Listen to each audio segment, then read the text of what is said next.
My name is the Sustainable Doula Abby. I am a birth and postpartum doula on my certification journey through Doula International. This video is going to be kind of a part 2 of a previously filmed video. I realized that the video was getting kind of long and that it would probably be a good opportunity to make it into 2 separate videos. So here's this one. This particular one is going to be in conversation about menstrual cups and the placement and removal of them.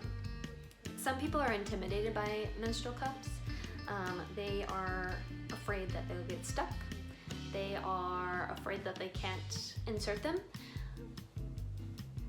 And those are valid thoughts. Nobody's saying that your thoughts or fears are invalid. That's valid. I am not familiar with a bunch of different folds. I know some people do a fold where you pinch 1, pinch 2.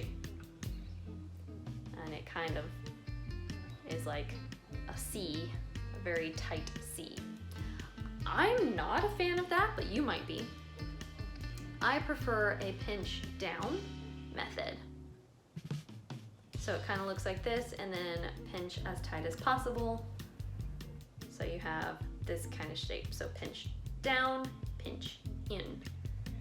And then use the insertion point that way. And then once inserted, pop, it goes. It might leak. One, that could be due to the placement. Maybe the suction didn't quite pop properly and you need to kind of like poke it a bit and then it'll fully pop in there.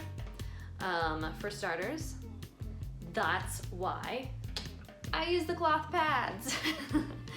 Again, I don't trust everything. Some people have not experienced this. I have experienced a relief in menstrual cramps. I do not get severe pain. I know many others do. I'm more the discomfort and irritation of cramping and contracting of your very irritated uterus.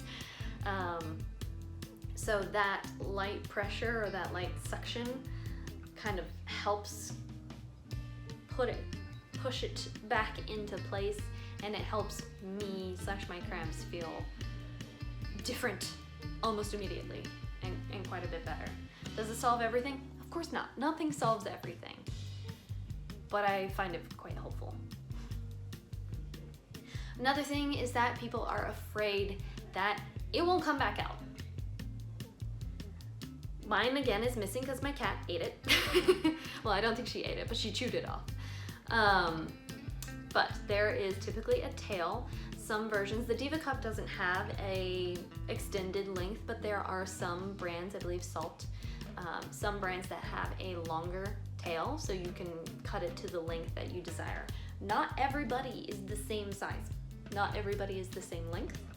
So take that as you will and use it how you would need it. But typically, once it is inside you, a little piece, which is typically the tail, will be oftentimes fully inside you as well, but just with some light pressure and bearing down, that should expose, maybe just barely. Again, with some more light pressure and bearing down, it might come out just a little bit, enough for you to reach and pinch, often a textured edge, which I find quite helpful, but pinch at that textured edge, get a good grip, and then what I like to do is I start the pinch there and either pull down. That can kind of help with some of the suction. If you feel like it's still not really moving, reach a bit further up it, reach a bit further up it to pinch and pull. And again, if it's still not really coming, but it's moved a little, if it's still not really coming with you, get as far as you can, and completely break that seal, that pressure. It's not breaking, it doesn't It doesn't hurt for that suction to be changed. It might be uncomfortable if you're having to reach that far, but that is one of the things if you are afraid. So again, breaking that suction. For the most part, I don't typically have problems with it. If you still feel like you are having trouble retrieving it, don't panic. The more you panic, the more you tense up. It's kind of coming from the birth doula side of me. So the more you tense up, the harder it's going to be to retrieve. You're not necessarily wanting to push down on this because, well, for starters, you're not pushing out a baby. It's just a menstrual cup this time. You might actually be kind of cutting off that escape route if you were trying to force and you're tight and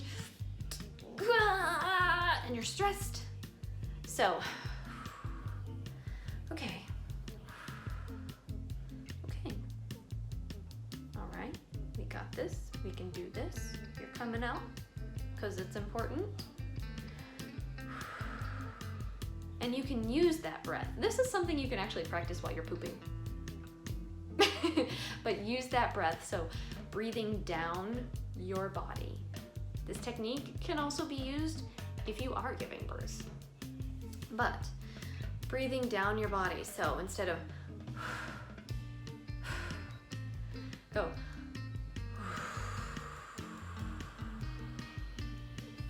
focusing in, focusing down.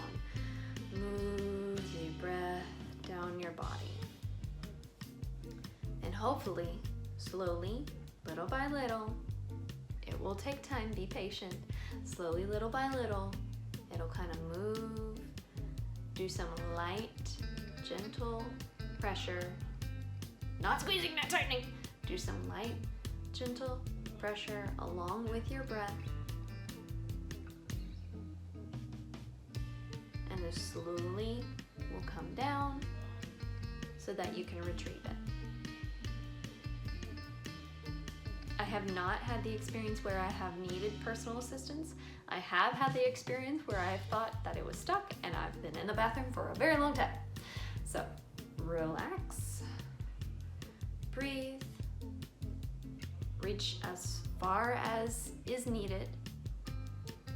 But once you can get that little tail, once you can get that little grip, kind of wiggle it and get it to where you need to be so you can retrieve it. I hope that was helpful for you and not too scary. I hope you enjoyed that video. Please be sure to like, comment, and subscribe, and stay tuned for the next one. You can reach me at the Sustainable Doula Abby on Instagram, and for any business and client inquiries, please feel free to email me at sustainabledoula@gmail.com. Have a great day.